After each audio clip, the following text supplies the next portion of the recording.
Goeiemôre, liewe familie. Dit is baie lekker om vanmôre saam met julle hierso te kan wees en sommer net hierdie dag saam in die huis van die Here te kan begin. Wat 'n wonderlike geleentheid. Ek is nie seker of sê 'n mens geseënde Moedersdag of gelukkige Moedersdag nie. Maar kom ons sê maar albei. So geseënde / gelukkige Moedersdag aan al ons vrouens.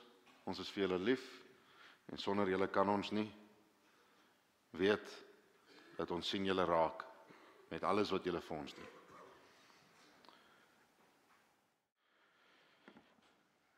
In Kolossense skryf Paulus hier heel aan die einde, wanneer hy die brief aan die gemeente in Kolosse skryf, dan skryf hy met die ongelooflike seëngroet amper, wanneer hy die brief klaar skryf. Nou ons weet volgens oorlewering of volgens die geskiedenis van Paulus, was hy ongeveer 5 keer onder arrest geplaas, 4 keer daarvan was hy in die tronk gegooi, 1 keer was hy onder huisarrest gewees, en dat al hierdie arrestasies of inhegtenisnemings, ek weet nie, dat elke liewe keer as hy gevange geneem is, het dit gepaard gegaan met sweephoue, 39 houe. Hulle reken die 39 was soveel soos wat 'n mens moontlik kon hanteer, en Paulus het dit 5 keer deurgegaan. Nou vertel die geskiedenis vir ons dat Paulus se liggaam op 'n kol so stikkend was en so gebreek was as gevolg van al hierdie strawwe wat hy moes deurgaan, dat hy naderhand nie meer self kon skryf nie, en dat hy sy briewe getolk het en iemand anders het neergeskryf het en dit dan uitgestuur het. Maar dan hier aan die einde van Kolossense 4 vers 18, staan nou hierdie ongelooflike dingetjie. Die groete van Paulus met my eie hand. Dink aan my boeie. Die genade is met julle. Amen.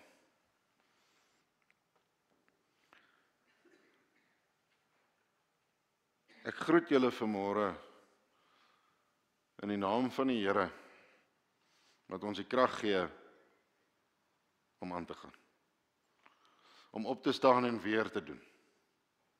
Om soos Paulus stikkend en gebroke te kan sê, met my eie hand groet ek julle vanmôre. Mag elkeen van julle vanmôre 'n ontmoeting met die heilige Here Jesus hê. Mag sy genade met ons wees. Baie welkom in hierdie erediens familie. Amen. Kom ons maak ons oë toe. Skepper God, dankie vir die heerlike vreugde om vrou te wees, om een van die mooiste strykinstrumente in u skepingsorkes te wees. Dankie vir al die klanke wat ek kan voortbring, vir elke hoë noot in my lewe, maar ook vir die minder lekker oktawe.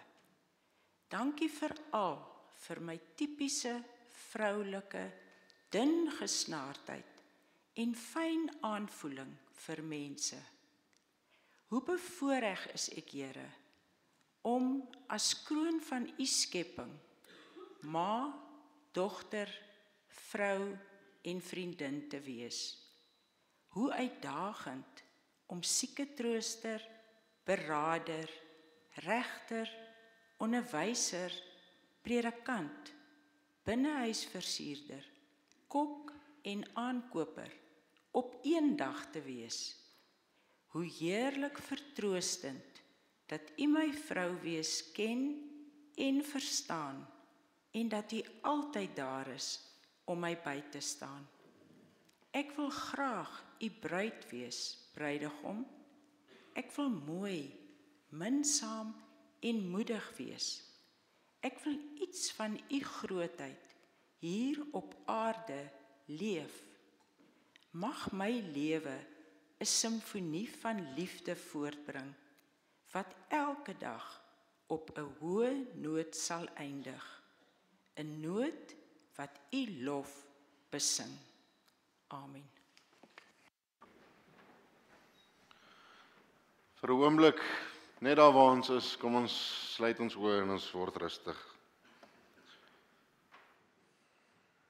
Heilige Here, wanneer ons in hierdie oomblik is waar ons nou met die woord gaan besig wees, vra ons dat U ons sal lei daardeur.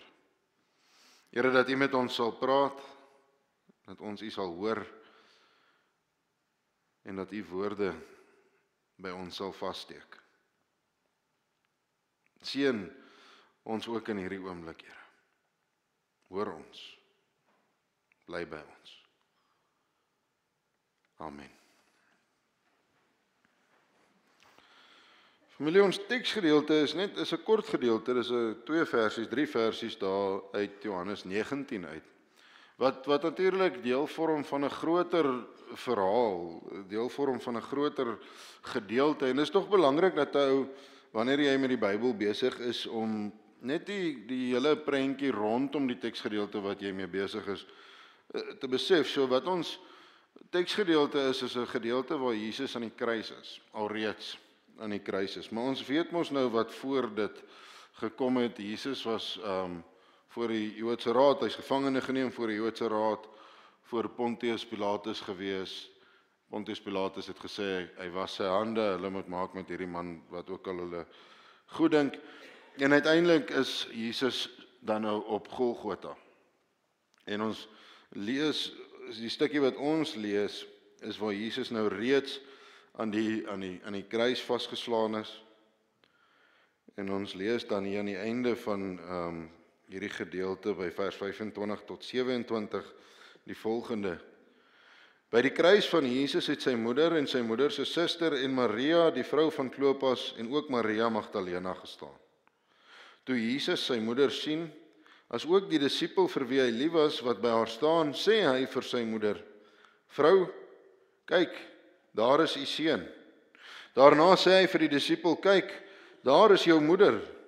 En van daardie oomblik af het die disipel haar in sy huis geneem. Net daai kort gedeelte vanmôre. 'n Familie, op hierdie spesiale dag, hierdie Moedersdag wat ons vandag vier, wat ons vandag julle eer, die vrouens in ons lewens, wil ons nie net die liefde van die moeders of die vroue in ons lewens vier nie, maar ook vandag hier met hierdie teksgedeelte 'n bietjie dieper kyk na die betekenis en die rol van 'n ma se liefde en ook 'n seun wat vir sy ma sorg. In Johannes 19:25 tot 27 wat ons nou net gelees het, vind ons een van die diepste en in my opinie mees aangrypende oomblikke in die evangelie. Jesus aan die kruis, wat hom tot sy ma, tot sy moeder toe draai, na sy geliefde disipel die Johannes toe draai en seker te maak dat daar 'n paar goed in plek kom. Ons beleef of ons sien in hierdie oomblik ietsie van ware liefde. 'n oomblik van geweldige emosie, maar ook 'n oomblik gevul met verantwoordelikheid.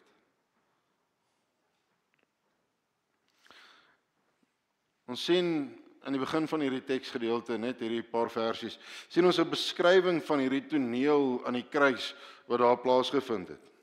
Ons weet, Jesus is teen hierdie tyd al reeds aan die kruis vasgeslaan en rondom hom staan daar verskeie mense. Die soldate het nou al klaar sy klere onder hulle verdeel, daar het nou al 'n klomp goed gebeur, maar onder die klomp mense wat rondom hom staan, is sy ma, Maria. En ook sy geliefde disipel, soos wat ons hom leer ken in die Johannes Evangelie, die disipel Johannes. En ek dink vir Maria moes dit 'n geweldige moeilike bitterpil wees hierdie, om haar seun so te moes sien ly. En vir Johannes moes dit 'n geweldige oomblik van hartseer en van teleurstelling amper half gewees het, om te sien hoe sy leermeester, maar ook sy vriend so verskriklik moet ly. Maar dan lees ons te midde van hierdie lyding, te midde van hierdie seer, doen Jesus ietsie wat 'n 'n mens eintlik redelik maklik mislees as jy te vinnig deur hierdie teks wil spring. Hy kyk na sy ma en hy kyk na sy disipel Johannes en dan sê hy hierdie ongelooflike kragtige woorde. Daar is jou moeder, daar is jou seun. Hy maak in daai oomblik seker dat sy ma, sy aardse ma, Maria, versorg sal wees vir die res van haar lewe. Hier gebeur 'n klomp goed in hierdie teks, in daai 3 verse. Vir Maria was dit 'n amper half, wil ou sê, 'n oomblik van uiteindelike hartseer.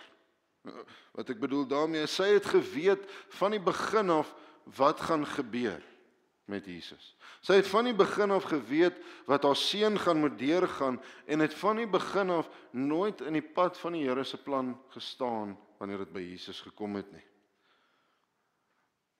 Sy het geweet wat hy moet kom doen. Maar tog, hier in hierdie oomblik, as 'n ma wat haar seun liefhet, staan sy en moet sy hierdie prent, hierdie beeld, hierdie gebeurtenis sien. En daar is baie dinge wat gesê kan word oor 'n moeder, maar een van die goed is sekerlik dat dit is binne in ons bekende raamwerk, is dit die liefde wat 'n ma vir haar kinders het, sekerlik die sterkste vorm van liefde wat ons kan dink. Want dis 'n liefde wat alles opoffer, wat alles dra, wat nie moed opgee nie, selfs nie in die mees pynlike omstandighede nie. Maria staan by haar seun. Sy was nie net die moeder van Jesus nie, maar sy was ook die vrou in sy lewe wat vir hom alles gegee het. En sy het geweet wat se pad hy gaan loop. Sy het geweet dat haar seun die wêreld sou moes red. En sy het dit geweet, en al weet sy dit, dink ek, wanneer ons haar hier aantref in hierdie oomblik, tref ons haar met 'n gebroke hart aan. 'n Stikkende moederhart wat huil oor haar kind. Aan die ander kant van hierdie prentjie het ons vir Jesus. Jesus wat nie net die seun van God is nie, maar ook die seun van Maria is. In sy aardse lewe was hy beide hierdie dinge. En ons weet, en hy het geweet, en almal rondom het geweet, dat sy taak of sy doel is om die mensdom se sonde te dra, om die pad na verlossing te loop, en om die volmaakte offer te wees vir die mense. Maar terwyl hy daar aan die kruis hang, volbring hy eers iets anders. Hy maak seker dat sy moeder versorg is na sy afsterwe. Dit is nie, familie, net 'n daad van menslike sorg wat hier plaasvind nie, maar dis eintlik al 'n goddelike verantwoordelikheid wat hier plaasvind. Want Jesus het nie net seker gemaak dat sy ma se geestelike lewe, se geestelike redding definitief is nie, maar hy het ook seker gemaak dat nadat hy weg is, haar materiële en emosionele, fisiese behoeftes ook na gekyk gaan word. In vers 27 lees ons, sê Jesus vir Johannes, daar is jou moeder. En hy draai, hy sê, dit is jou seun, sê hy vir sy ma. Hy verseker haar sorg in die toekoms.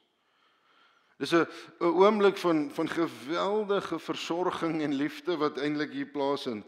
Want Jesus het geweet dat sy ma, sy moeder, die vrou wat hom grootgemaak het, in die komende tyd, dae, weke en maande alleen gaan wees. En hy maak seker dat dit nie so is nie. Dit wat hier gebeur, familie, is nie net 'n daad van 'n seun wat vir sy ma sorg nie, maar van Christus wat seker maak dat die verantwoordelikheid wat hy het om te sorg vir die wat hy liefhet, uit te leef. Ons sien in hierdie verse die liefde van Christus op 'n ander manier raak. Want hy is nie net die seun van God wat aan die kruis hang om die wêreld te red nie. Hy is ook die seun van Maria wat nie sy ma in die steek wil laat nie. En familie, dit is hierdie liefde wat ons nie altyd so lekker verstaan nie. Maar wat so duidelik in hierdie moment gesien kan word. Dis 'n liefde wat oor alle grense heen gaan en gaan versorg en liefhet en seker maak dat die mense wie ons liefhet versorg is. En vir ons as kerkfamilie is daar 'n geweldige waarheid om uit hierdie verhaal uit te leer. Die liefde wat ons van God af ontvang, roep ons om mekaar te dra. Soos wat Christus sy moeder gedra het aan die einde. Ons as die liggaam van Christus, ons as die kerk, as gelowiges, het verantwoordelikheid om vir mekaar te sorg, soos wat Christus vir sy moeder gesorg het in hierdie oomblik. Om te sorg vir ons gesinne, vir ons gemeente en vir die mense rondom ons wat in nood is. Die liefde wat ons van Christus af ontvang, familie, word 'n liefde wat ons met ander moet deel. Punt.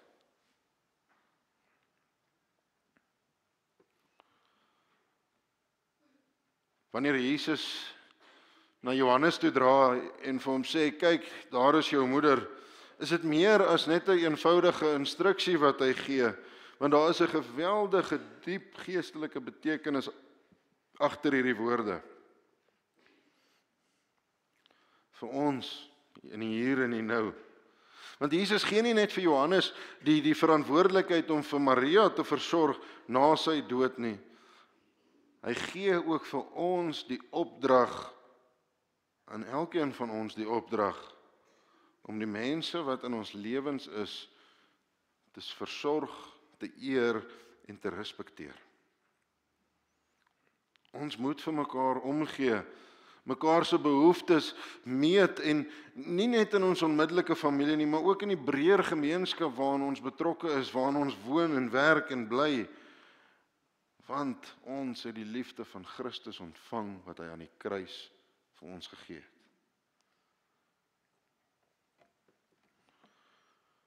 Familie, ons sien in hierdie 3 verse nie net die liefde van 'n moeder en die sorg van 'n seun nie, maar ons sien ook die uitdrukking, die fisiese uitbeelding van die liefde van Christus vir die mens. Dit is nie net 'n verhaal van die liefde wat daar tussen Jesus en sy moeder was nie, maar dis eerder 'n uitbeelding van God se sorg vir ons in al ons omstandighede waarin ons ons bevind. Mag ons, familie, die liefde wat Christus vir ons bewys het, met ander gaan deel. Mag ons vir mekaar so sorg soos wat Jesus vir sy ma versorg het.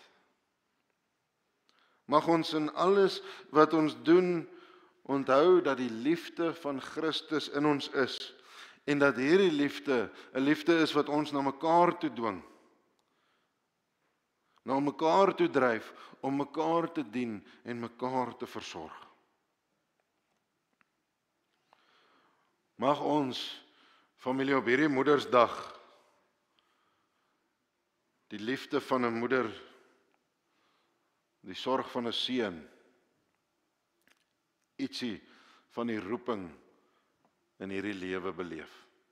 Ietsie hoor van Christus wat ons roep tot 'n lewe van liefde vir mekaar. 'n Lewe van sorg vir mekaar.